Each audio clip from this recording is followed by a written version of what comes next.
Muy buenas noches y bienvenidos a este especial de Noticias Caracol. Hace exactamente 5 años, y qué casualidad, un domingo estábamos aquí en el set de Noticias Caracol hablando en una emisión especial como la de hoy de algo que era tan desconocido como aterrador. El comienzo de una pandemia. La Organización Mundial de la Salud había ya declarado la pandemia por la aparición de un nuevo tipo de coronavirus que se llamaba el SARS-CoV-2. Pero más allá de las consideraciones técnicas, doctora Fernanda, muy buenas noches. Hoy estamos recordando para rendir tributo, para hablar de la resiliencia y para hablar de lo que nos dejó esa pandemia de la que tanto informamos aquí en Noticias Caracol en cabeza suya. Juan Roberto, muy buenas noches para todos. Sin duda es un déjà vu. Parece mentira que han pasado 5 años. El mismo set, las mismas personas, el mismo día, Juan, pero con una enorme diferencia, ¿sabe? Hoy sin miedo y sin incertidumbre. Sí, con unas lecciones aprendidas, con mucho dolor, con mucho sufrimiento, con aciertos, con desaciertos, pero sin duda alguna también con una enorme gratitud con cada uno de ustedes, con todas las personas, por la valentía y por todo lo que hizo para responder a esta emergencia mundial. Usted habla de déjà vu, doctora, pues el déjà vu también comienza con el invitado que tenemos hoy, que exactamente hace 5 años estaba sentado con nosotros aquí en el set de Noticias Caracol, el doctor Carlos Álvarez. Doctor Álvarez, gracias por acompañarnos. Un placer estar aquí, Juan y Fernanda, en esta especial de justamente un nuevo virus que pues ahora ya conocemos muy bien. Este déjà vu, doctora, a mí personalmente le confieso que, como a muchos en Colombia y en el mundo, pues nos genera una cantidad de emociones, de recuerdos y sobre todo de imágenes de las que vamos a hablar para hablar de lo que nos dejó, de lo que nos aleccionó, nos enseñó y sobre todo de lo que hemos aprendido hacia el futuro. Juan Roberto, usted dice un déjà vu, y sí, es un domingo, el mismo set, las mismas personas. Era comenzando marzo. Era comenzando marzo, pero con una enorme diferencia. Hoy no tenemos miedo, hoy no tenemos incertidumbre. Obviamente fue un camino muy difícil, con unas lecciones muy dolorosas, con aciertos, con desaciertos, con muchos aprendizajes, pero además yo creo, Juan, que con una enorme gratitud y admiración hacia todos, hacia toda la gente, por lo que debió hacer para enfrentar este reto tan grande. Este especial que vamos a emprender hoy, doctora Fernanda y televidentes, pues tiene de eso, tiene mucho de resiliencia, de aprender sobre lo que pasó, pero repito, para exaltar sobre todo las cosas que nos dejó. Doctor Álvarez, antes de empezar con una cantidad de crónicas y de entrevistas que tenemos, su primera reflexión 5 años después, eso fue marzo del 2019. Bueno, la reflexión 5 años después es el COVID-19 sigue entre nosotros.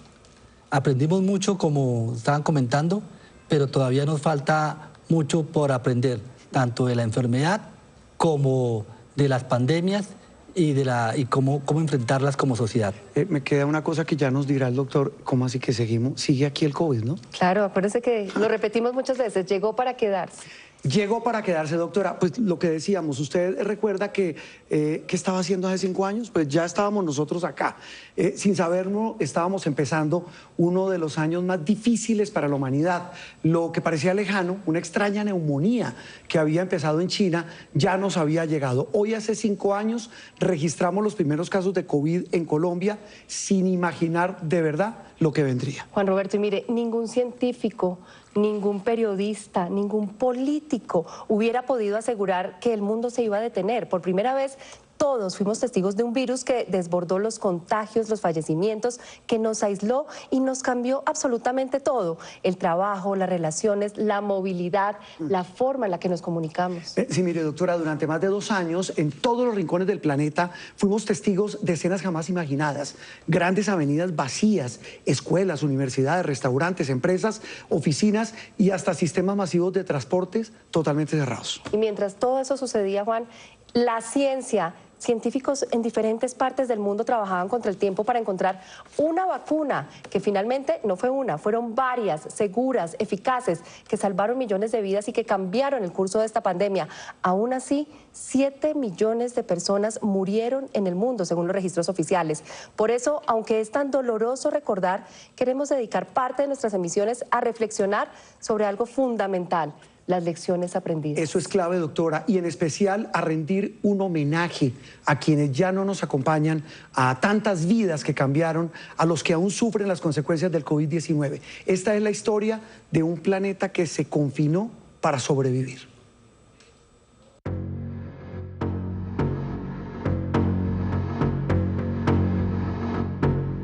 Diciembre de 2019, la Comisión de Salud de Wuhan, en Hubei, China, reportó casos de neumonía de causa desconocida en humanos. Se trataba de personas que tenían alguna relación con el mercado de Wuhan, donde se vendían pescados, mariscos y animales vivos. El 1 de enero de 2020 cierran las bodegas y 6 días después, el Centro para Control y Prevención de Enfermedades dijo que las muestras tomadas dieron positivo para un coronavirus. Cuando el gobierno reportó la epidemia, en ese momento la gente de Wuhan no prestó demasiada atención porque era la primera vez que surgía. El 9 de enero, un hombre de 61 años se convirtió en la primera víctima mortal del virus. El 13 de enero de 2020, Tailandia pasó a ser el primer país después de China en reportar un caso de coronavirus. Y el 15, el turno fue para Japón por un hombre que estuvo en Wuhan. Simultáneamente, la OMS publicó un protocolo para identificar el virus: tos seca, dificultad para respirar, dolor de garganta, diarrea, pérdida del sentido del gusto y del olfato. Nos piden mucho gel desinfectante, también mascarillas. Hace una semana que no las tenemos. En enero 21, Estados Unidos confirma un caso de virus en Seattle. Y el 23 de enero, China decide cerrar Wuhan. 11 millones de habitantes quedan aislados para impedir la propagación del virus, entre ellos una docena de colombianos que pedían ser sacados del país. La evidencia muestra que la enfermedad es transmitida a través del sistema respiratorio y existe la posibilidad de una mutación viral y de más riesgo.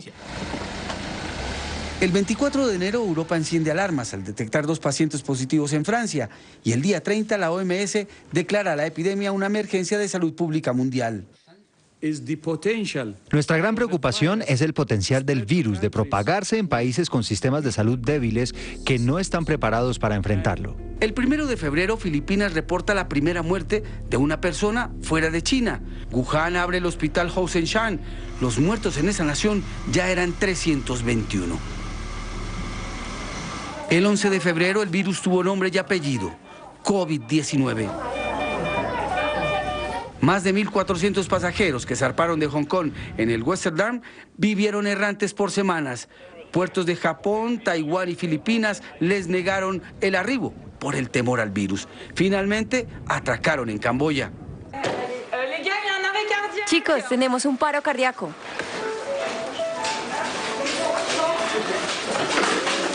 El día 15 de febrero, Francia registra la primera muerte por coronavirus en Europa. Era un turista chino. El día 19, el fútbol le dio una mano al COVID. A Milán llegaron 40.000 hinchas del Atalanta y el Valencia de España. Cantaron, se abrazaron y besaron durante todo el partido. Con la explosión de esa bomba biológica del COVID, todos perdieron. El 26 de febrero, el COVID llegó a América. Brasil confirmó el primer caso.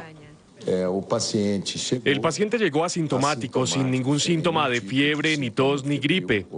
En la noche del 29 de febrero regresó a Bogotá el avión de la FAC que viajó a Wuhan por los colombianos atrapados. Todos pasaron cuarentena en el centro de alto rendimiento. El 4 de marzo de 2020 el COVID llegó a Colombia. Una joven procedente de Milán, la portadora. La paciente se encuentra en buenas condiciones, asintomática, razón por la cual se le permite un aislamiento en su domicilio. El 8 de marzo, en otro acto que España lamentó, 120.000 mujeres se aglomeraron y marcharon por Madrid por horas. El virus se disparó. Horas después de que Italia confinara a su población, el 11 de marzo, el mundo se paralizó con el anuncio de pandemia. La OMS ha estado evaluando este brote a toda hora y estamos profundamente preocupados tanto por los niveles alarmantes de propagación y gravedad como por los niveles alarmantes de inacción.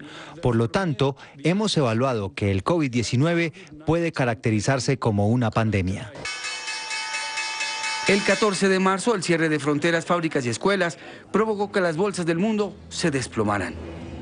La Unión Europea confinó sus países y el 17 de marzo la alcaldesa de Bogotá, Claudia López, ordenó un simulacro de confinamiento por 3 días. Bogotá se queda en casa, todo el mundo se queda en casa. El día que iniciaba ese simulacro, el presidente Duque declaró al país en cuarentena. El coronavirus es una enfermedad que se propaga a toda velocidad, pero si hacemos lo correcto, podemos parar su ritmo de expansión. El sábado 21 de marzo se revela la muerte del primer colombiano por COVID. Era un taxista de Cartagena. Corresponde a un hombre de 58 años, quien en días pasados transportó a 2 ciudadanos extranjeros en su vehículo. Ese día el país cerró sus fronteras aéreas. A final de marzo, Japón pospone por 1 año los Juegos Olímpicos 2020. Artistas y músicos confinados producen piezas a distancia de un enorme valor emocional, como la Orquesta Nacional de Serbia. El 1 de abril, Colombia llegó a 1000 contagiados y 17 muertos. Pero en el mundo, la estadística advertía 3 millones de enfermos. Pienso que todo el mundo debe resguardarse en sus casas por salud. La Semana Santa del 2020 fue impactante. Todos los actos litúrgicos de Jueves y Viernes Santo en la Plaza de San Pedro y en la Basílica fueron sin feligreses. Desde el púlpito, el Papa agradeció a médicos y enfermeros. Queridos amigos, miren a los héroes reales que salen a la luz estos días. No son famosos, ricos y gente exitosa. En cambio, son los que se dan a sí mismos para salvar a otros. En mayo todos los países de África tienen el virus y se llega a 5 millones de enfermos. En Colombia las UCI no dan abasto. Las víctimas ya eran 500.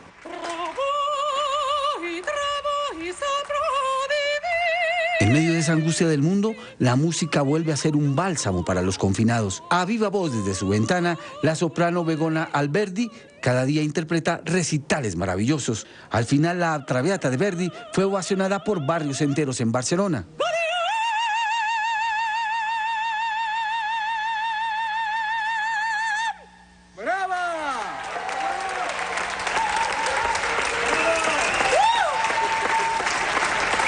En junio de 2020, esta imagen captada en Brasil de maquinaria abriendo campos santos para los más de 50.000 muertos evidenció el poder demoledor del virus. La buena noticia fue la autorización de China para aplicar en humanos una vacuna en fase 3 de ensayo. Ahí quedó la cuarentena de 3 meses. Ante la golpeada economía, Colombia tuvo un día sin IVA.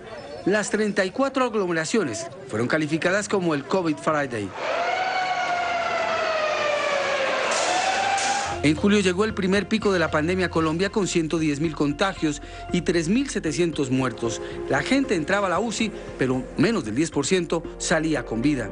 Enfermeros y doctoras y doctores me decían que yo era un milagro, que prácticamente yo morí 3 veces y como que me resucitaron. En septiembre Brasil alcanzó los 4 millones de contagiados y el planeta superó el 1 millón de muertos. Las personas continúan yendo por la calle, no siguen la cuarentena que tiene que ser hecha. Entre tanto, en Colombia miles de bogotanos salieron a protestar por la muerte en un CAI de la capital de Javier Ordóñez. En esas concentraciones y enfrentamientos contra la policía, el virus hizo de las suyas. En octubre, con Trump y su esposa, el planeta tuvo 44 millones de infectados, 1 millón cada 3 días. Colombia llegó a los 30.000 fallecidos y se prohíben las fiestas del Halloween. En diciembre, cuando científicos hablaron de la nueva cepa del Reino Unido, ese país autorizó la aplicación de la vacuna de Pfizer y BioNTech. Margaret Keenan, de 90 años de edad, recibió la primera dosis. Rusia pone la Sputnik y Estados Unidos se va por Pfizer y Moderna. 2021, el año de la vacuna. El inicio en 2021 estuvo marcado en Europa por ciudades desoladas. Las reuniones de fin de año y la mutación del virus pasó cuenta de cobro en muertes. El Reino Unido confinó su población. El vértigo de su nueva cepa hizo que en los primeros días de enero murieran 1.100 por día, un promedio igual al de México. En Estados Unidos los fallecidos reportados fueron de 4.500 personas por día. Para ese momento, desde que comenzó la pandemia, bajo tierra o en cenizas, ya descansaban 2 millones de cuerpos en el mundo. Colombia vio el segundo pico de la pandemia. Los más de 20.000 infectados ocupaban el 92% de las UCI. Hemos tenido gente muy joven que ha fallecido a raíz del COVID-19. India y Brasil iniciaron la vacunación con Sinovac y el Papa Francisco recibió la primera dosis. En enero de 2021 asume Joe Biden la presidencia y Estados Unidos regresa a la OMS. En febrero arranca la iniciativa COVAX, que buscaba dar vacunas a las naciones más pobres del mundo. COVAX ha firmado un acuerdo con Pfizer BioNTech por 40 millones de dosis de su vacuna. También esperamos que 150 millones de dosis de la vacuna AstraZeneca Oxford puedan ser usadas. El 15 de febrero por fin llega a Colombia el primer lote de vacunas de Pfizer. La llegada de las vacunas no significa que terminó el tapabocas. No, seguimos usando el tapabocas. Seguimos con distanciamiento físico. A los 3 días comienza el plan de vacunación con la enfermera Verónica Machado, en Sincelejo. En mayo de 2021, Colombia llega a los 3 millones de contagiados con la llamada variante andina y el 21 de junio el país supera los 100.000 muertos por el COVID-19. En agosto, China vuelve a confinar a sus habitantes por el rebrote del COVID y Bogotá, con 5 millones de vacunados, alcanza la llamada inmunidad del rebaño. En noviembre de 2021, los muertos por COVID superan los 5 millones de personas en el mundo y en Colombia alcanza los 180.000 fallecidos. 2022, nuevo pico de la pandemia. El desorden del fin de año movió al mundo a un incremento de contagios. En un solo día hubo 3.800.000 nuevos pacientes. El 17 de mayo Estados Unidos rompe un nuevo récord en la pandemia. Ese día superó el 1.000.000 de muertos. El 1 de julio de 2022, a un poco más de un mes de entregar su mandato, el presidente Duque levanta la emergencia sanitaria en Colombia. 2023, termina la pandemia. China reabre sus fronteras tras 3 años de cierre. El 5 de mayo, la Organización Mundial de la Salud le da por fin una buena noticia al mundo. En los 3 años transcurridos desde entonces, el coronavirus ha revolucionado nuestro mundo. Se han notificado a la OMS casi 7 millones de muertes, pero sabemos que el número de víctimas es varias veces mayor, al menos 20 millones. Para el 8 de agosto de 2023, el mundo registró 769 millones de casos de COVID. Y gracias a la entrega de médicos y enfermeras, millones de millones sobrevivieron, como Irene en Argentina, que con 101 años le ganó la batalla al COVID. O Yanquira, que con 8 meses de embarazo estuvo intubada en una UCI y 2 meses después venció el COVID. Entre los aplausos, al salir de la clínica, ella recibió el mejor regalo: conocer a su hijo.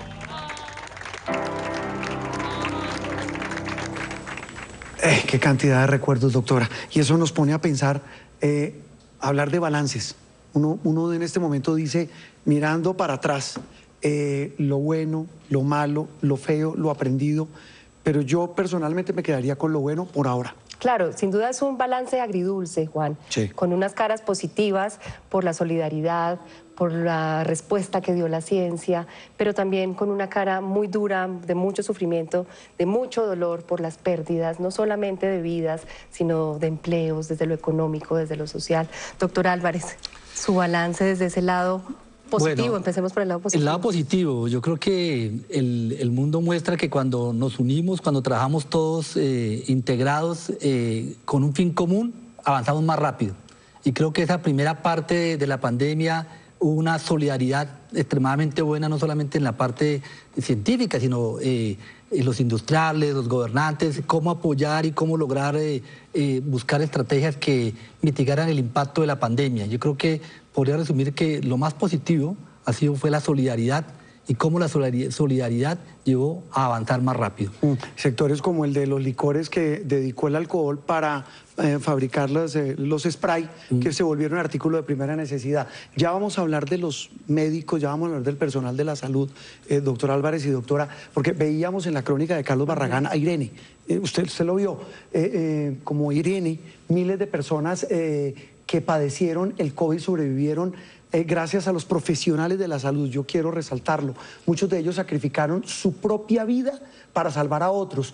Doctora, ¿de cuántas personas estamos hablando en el personal de la salud sacrificadas en esta pandemia? Juan Roberto, según cifras oficiales del Instituto Nacional de Salud, a febrero del año pasado fueron 442 personas fallecidas, de ellos 149 asociados a la prestación del servicio. Y obviamente estamos hablando de médicos, de enfermeras y en general todo el personal de salud, los que están en clínicas y hospitales. Yo les cuento que detrás de esto hay una realidad de viudas y de huérfanos, muchos de ellos desprotegidos, Juan, doctor Álvarez, y por eso nació una fundación que se llama Médicos Amigos para apoyar a las familias de sus colegas. Y miren, escribir se convirtió en una terapia para el duelo de los hijos de estos profesionales.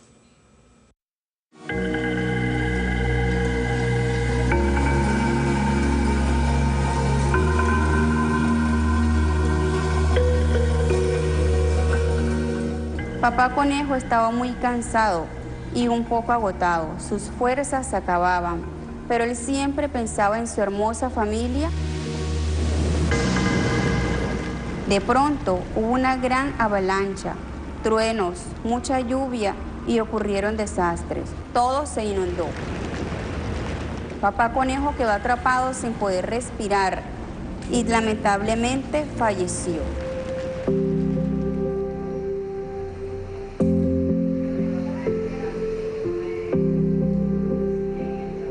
Papá Conejo era Jason Marín, un médico barranquillero de 35 años que murió por COVID en marzo de 2021.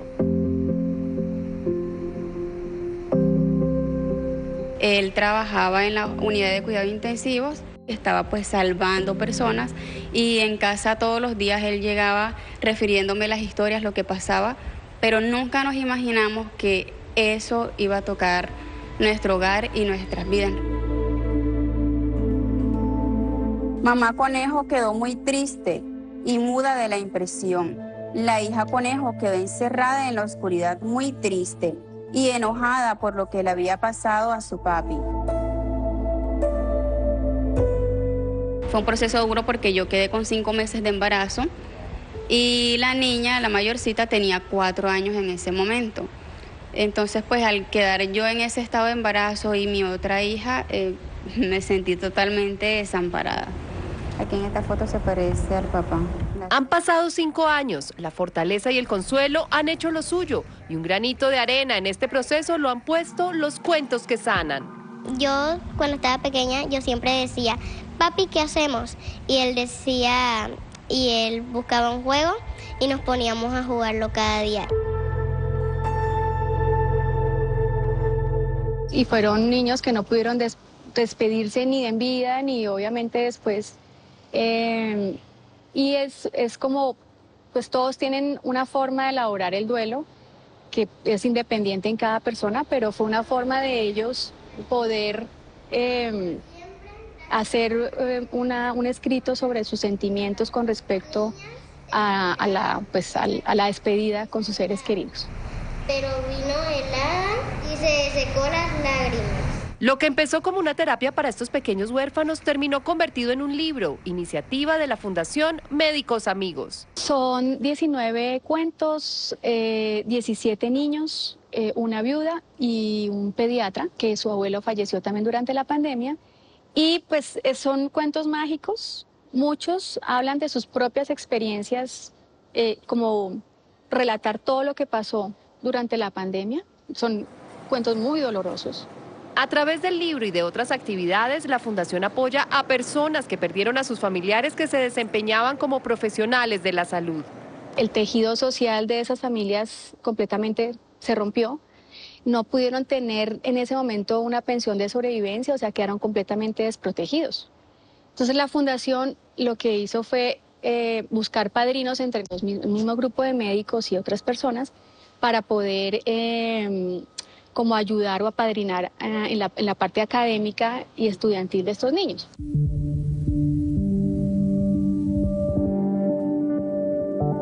Hoy, en casa de la familia Marín, también quien sería abuela Coneja habla de lo vivido.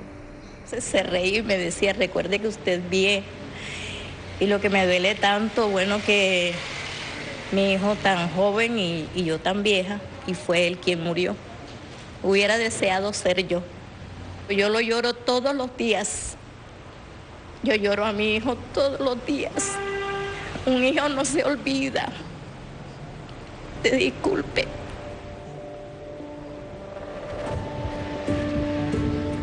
Papá Conejo sigue vivo en estas líneas, así como Superpapá, Ángel, el gran médico, Princesa Médica Guayú, Andrés Felipe Superhéroe y los más de 400 miembros del personal de salud que perdimos a causa del COVID-19.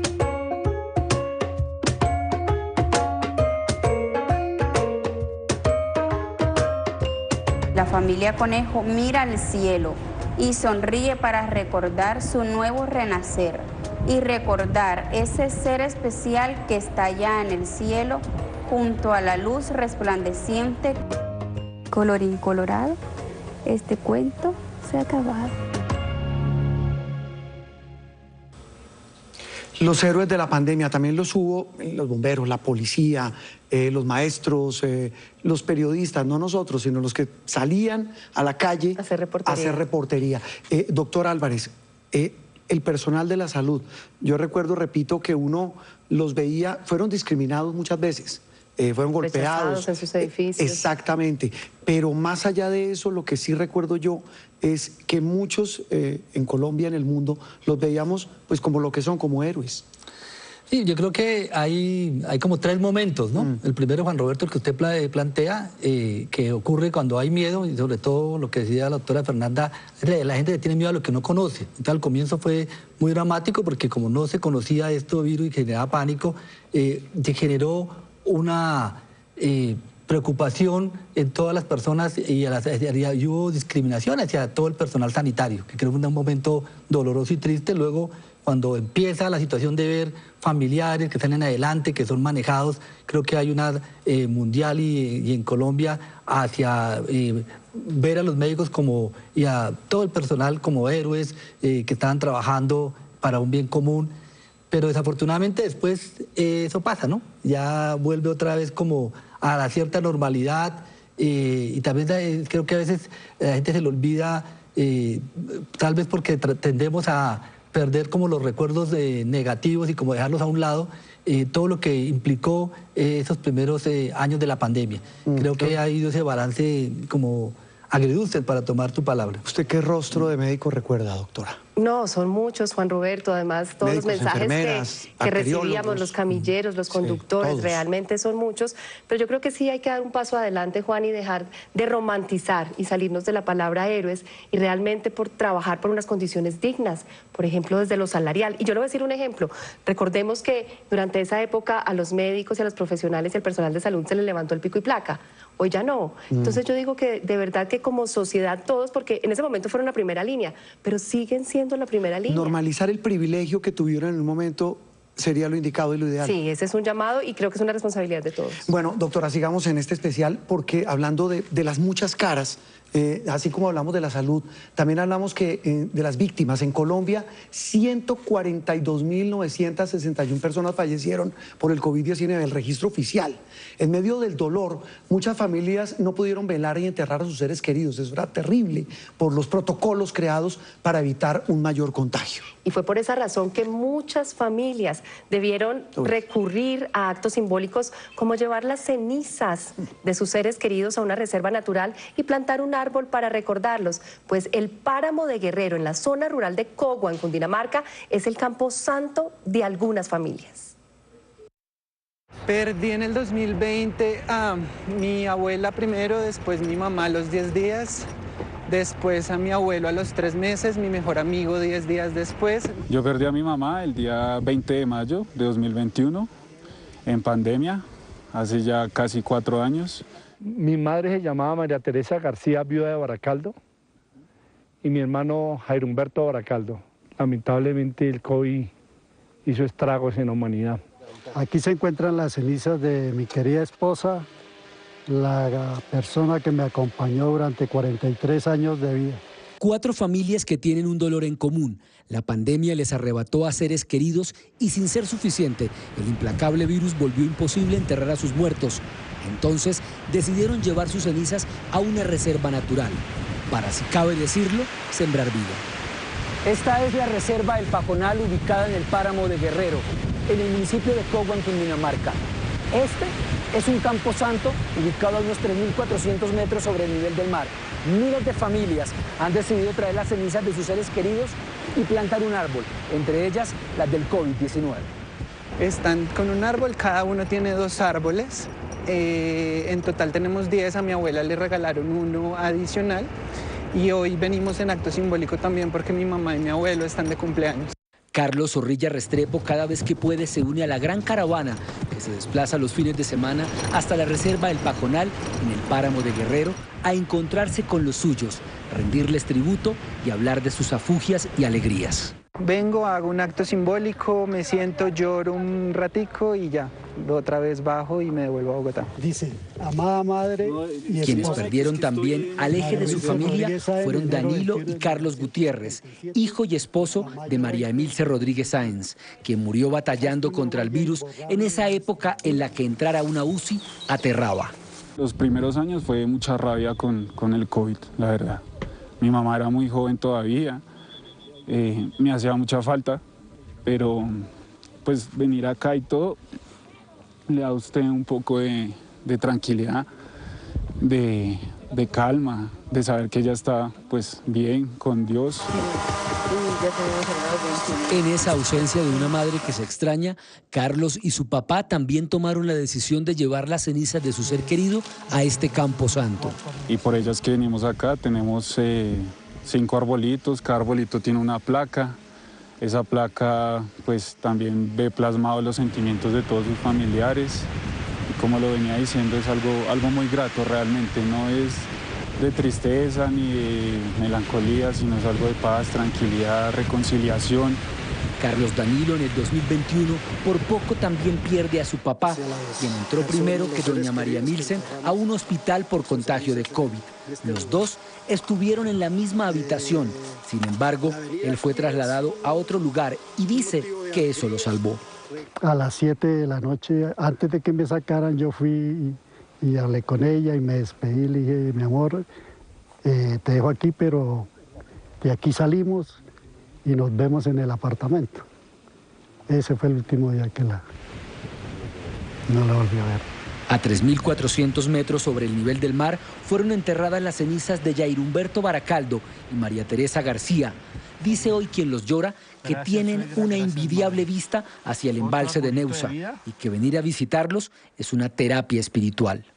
Bueno, cada vez que venimos con la familia aquí a este sitio maravilloso es un reencuentro espiritual. Es un reencuentro donde vemos la naturaleza, nos vemos más cerca al cielo, porque mire la altura que estamos. Jorge, un hijo orgulloso de esa mujer de ojos azules, nos permitió ser testigos de un espacio íntimo y que parte el alma. María Teresa García, viuda de Baracaldo.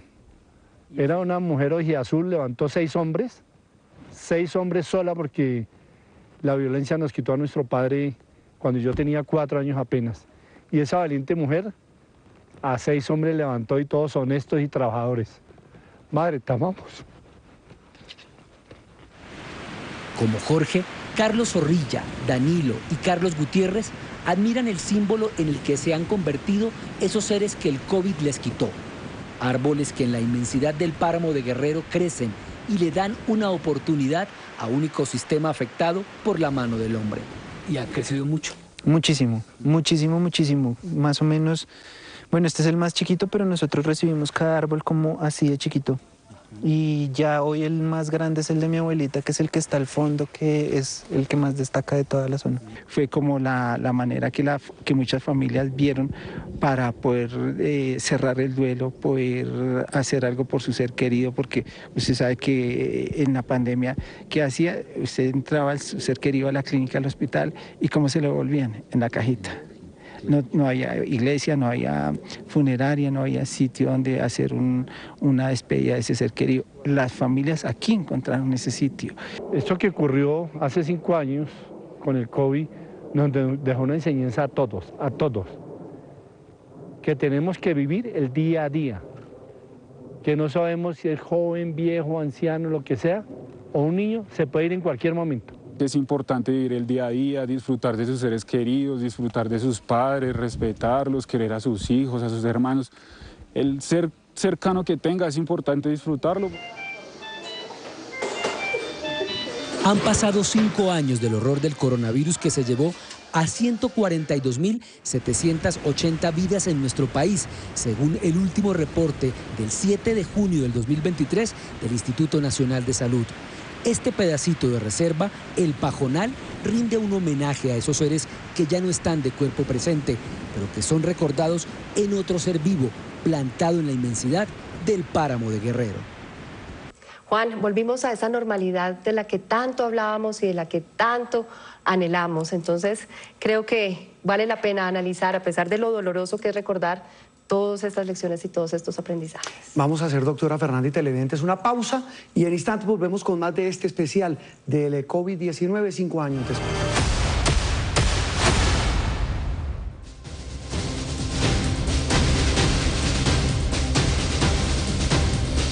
La serie que cautivó los corazones de millones de colombianos. Yo no entiendo cuánto tiempo yo viví sin ti. Jamie solo escribía canciones de amor. Letras llenas de alegría y cargadas de esperanza.